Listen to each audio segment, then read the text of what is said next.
Assalamualaikum warahmatullahi wabarakatuh. Selamat datang di Ziarah Official. Dalam video kali ini, saya ingin berbagi bagaimana cara mengisi SKP di PMM.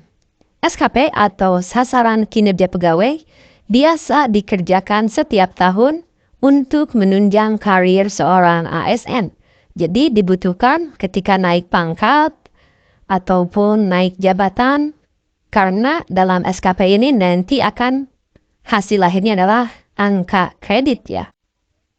Nah, langkah pertama yang harus dilakukan adalah kita masuk ke PMM, atau yang lebih mudahnya lagi, yang lebih enak lagi, kita gunakan PMM yang versi websitenya. Jadi kita gunakan komputer. Jadi supaya semua jelas dan bisa dibaca. Jadi silakan masuk ke guru.kemdikbud.go.id ya. Nanti akan masuk ke PMM. Dan kita login menggunakan akun belajar.id.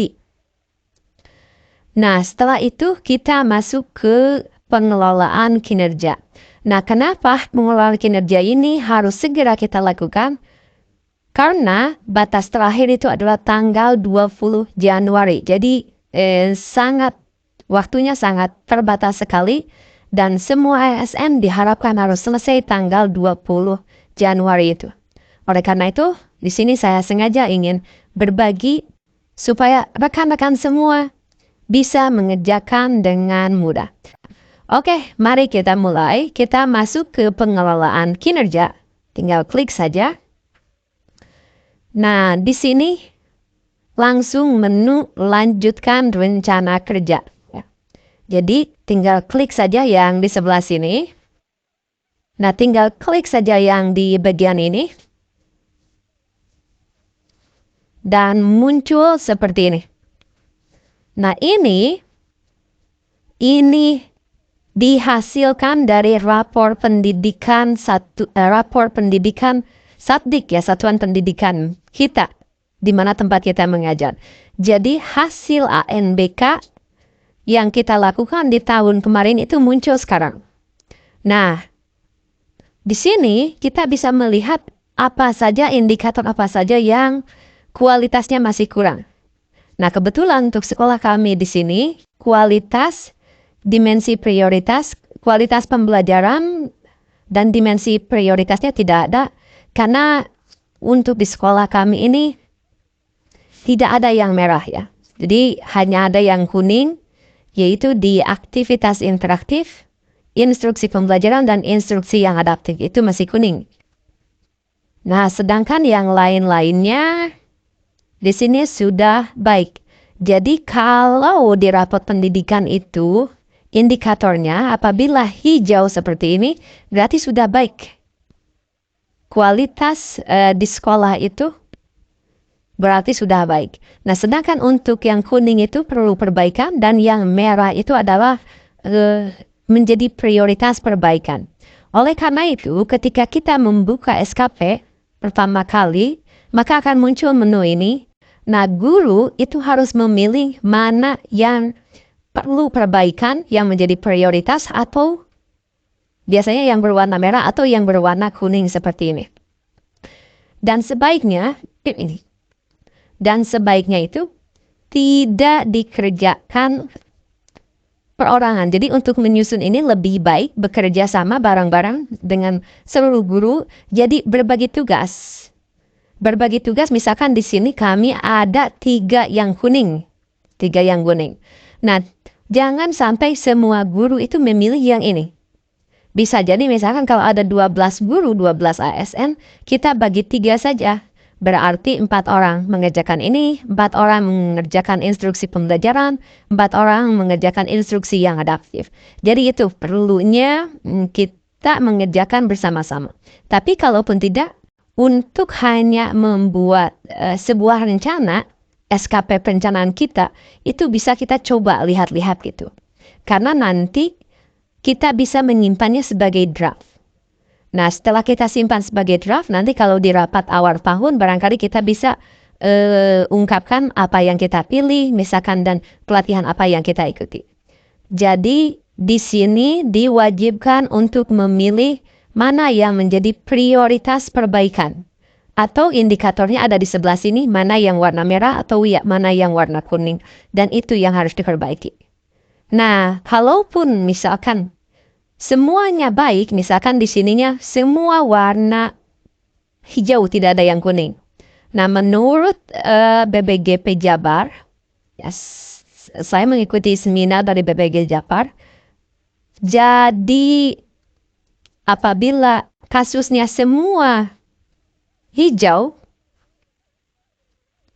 nah seperti ini misalkan semua hijau nih, tidak ada yang kuning, maka guru bisa dengan bebas memilih mana pun yang ingin dikembangkannya, yang ingin menjadi prioritas sasaran kinerjanya di tahun itu. Apabila kasusnya semua adalah hijau ya. Nah setelah selesai, apabila kita mau keluar bisa simpan draft atau ke pengembangan kompetensi. Jadi kita pilih dulu. Nah di sini saya akan memilih yang pertama ya, aktivitas interaktif. Setelah itu kita masuk ke pengembangan profesi. Nah di pengembangan profesi ini, apabila ingin lebih jelas lagi tentang instruksinya bagaimana cara pembuatannya, bisa dilihat di Perdidjen ini. Nomor 7607 tahun 2023 ya. Nah, di sini yang harus guru lakukan adalah mengisi apa pengembangan kompetensi yang akan dilakukan selama setahun ke depan dalam bentuk bisa jadi pelatihan ataupun misalkan jadi coaching dan lainnya. Ini sebenarnya ada pilihan.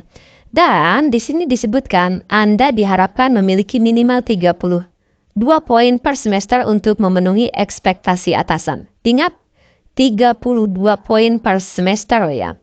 Jadi di sini kita harus memilih 32 poin. Nah biasanya kalau di awal itu begitu buka ini tidak ada poin. Karena kebetulan saya sudah memilih, maka muncul 36 poin. Nah apa aja yang harus kita pilih? Di sini harus sangat hati-hati dalam memilih kegiatan yang akan kita ikutin. Karena di sini ada bukti dukungan. Jadi nanti sambil berjalan selama 1 semester itu, kita harus mengunggah bukti kegiatan yang kita lakukan. Ada yang dalam bentuk sertifikat ataupun laporan. Misalkan di sini, di poin pertama saya ingin, ini menu-menunya ya. Ya, di sini banyak sekali dan ini memiliki poin. Nah, di sini di menu pertama saya ingin meningkatkan kompetensi melalui peran sebagai partisipan kegiatan seminar, lokakarya, konferensi, simposium, dan atau studi banding lapangan yang diselenggarakan di bidang pendidikan. Jadi ini seminar lokakarya ya. Dan saya klik di sini. Nah, jumlah poinnya 1. Karena saya memilih 1 kegiatan. Maksud 1 kegiatan di sini itu rencananya kita mau mengikuti berapa kegiatan. Kalau saya misalkan mau mengikutinya barangkali 2 seminar nih target untuk semester ini. Ya kita klik aja. Klik saja. Klik saja berarti 2 kegiatan. Maka otomatis poinnya naik menjadi 8 poin. Nah setelah itu kita pilih lagi, kita tambahkan ya. Nah di sini ada menu tambahkan. Nah ini ya. Ini ada menu tambahkan. Jadi kita kalau aktivitasnya berbeda, kita harus tambahkan, tapi kalau aktivitasnya sama, kita tinggal tambah kegiatannya. Nah, rencananya untuk di kegiatan kedua, yaitu saya akan meningkatkan kompetensi melalui peran sebagai peserta pelatihan mandiri, sesuai model kompetensi guru kepala sekolah. Jadi kalau pelatihan mandiri seperti ini, itu biasanya seperti pelatihan di PMM, itu kan banyak, itu pelatihan mandiri. Nah, itu bisa kita masukkan. Target semester ini mau berapa? Misalkan saya memilihnya 2 kegiatan. Nah ini bisa ditambahkan mau berapa kegiatan yang harus kita ikutin, yang akan kita ikutin. Misalkan 3 boleh, 2 boleh, 1 pun bisa. Nah ini bukti dukungannya adalah sertifikat PPG. Lihat bukti dukungannya apa harus diperhatikan. Nah ini karena poinnya besar adalah 8 poin, maka poinnya langsung 16. Jadi sebetulnya kalau misalkan mau yang lebih mudah, barangkali Bapak Ibu bisa saja Untuk mencapai target 32 poin, pilih saja misalkan ini 4 kegiatan, 4 topik yang akan kita selesaikan satu semester. Itu bisa saja seperti itu. Tapi ini baru rencana ya.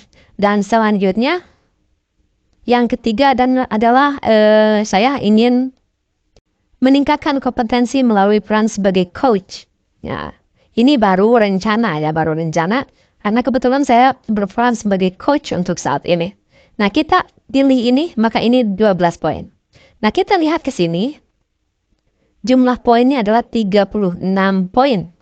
36 poin itu adalah jumlah dari poin-poin yang tadi kita pilih. Ini 8 poin, ini 16 poin, ini 12 poin. Seperti itu ya. Jadi hati-hati dalam pemilihan, dalam memilih aktivitas yang akan kita kerjakan untuk pengembangan kompetensi ya. Takutnya nanti kita tidak tercapai dan nanti nilainya jadi kurang baik dari atasan. Lanjut, selanjutnya adalah tugas tambahan. Nah, untuk tugas tambahan ini banyak sekali ya. Dari mulai di sini ada indikatornya hanya untuk SMP SMA. Misalkan di sini menjadi kepala lab, di sini menjadi wakil kepala, dan banyak sekali, banyak lagi yang lainnya. Silakan dipilih salah satu ataupun dua misalkan. Kalau mau menambahkan lagi tinggal klik tambahkan, kita tinggal pilih apa misalkan. Di sini kebetulan saya juga sebagai pembina ekstrakurikuler, misalkan tambahkan lagi. Nah, ini bukti dukungannya itu adalah nanti yang harus diupload adalah surat keputusan atau surat tugas ya, sama dua-duanya. Selanjutnya adalah ke perilaku kerja. Nah, untuk perilaku kerja ini lumayan panjang sekali ya. Tapi lebih ke indikator dan perwujudan perilaku kita untuk satu semester ke depan. Apa yang akan kita lakukan? Misalkan di sini yang pertama berorientasi pelayanan publik. Nah, pertanyaannya apa perilaku yang paling ingin Anda fokuskan di tahun ini? Kita tinggal pilih saja. Ya, mudah sekali. Misalkan mau memahami kebutuhan peserta didik dan berusaha memenuhinya, atau bersifat ramah kepada peserta didik dan seterusnya, melakukan perbaikan terus-menerus terhadap kompetensi dan perilaku kerjanya. Saya di sini memilih memahami kebutuhan peserta didik dan berusaha memenuhinya. Kita tinggal pilih lagi. Nah, kita akan memilih ini nih indikatornya. Apa yang akan kita lakukan? Nah, saya akan melakukan yaitu mengidentifikasi kebutuhan peserta didik secara proaktif. Nah, ada di poin akuntabel. Di poin akuntabel ini, apa perilaku yang paling ingin Anda fokuskan di tahun ini? Nah, saya memilih melaksanakan tugas dengan jujur, bertanggung jawab, cermat, disiplin, dan berintegritas. Caranya bagaimana? Melaksanakan pekerjaan sesuai dengan ketentuan. Jadi itu semuanya hampir sama ya, tinggal kita memilih saja dan dibaca dengan teliti, dengan hati-hati supaya tidak ada yang miss atau yang terlewatkan. Dan setelah itu kita masuk ke rangkuman, dan nanti setelah masuk ke rangkuman itu kita kirimkan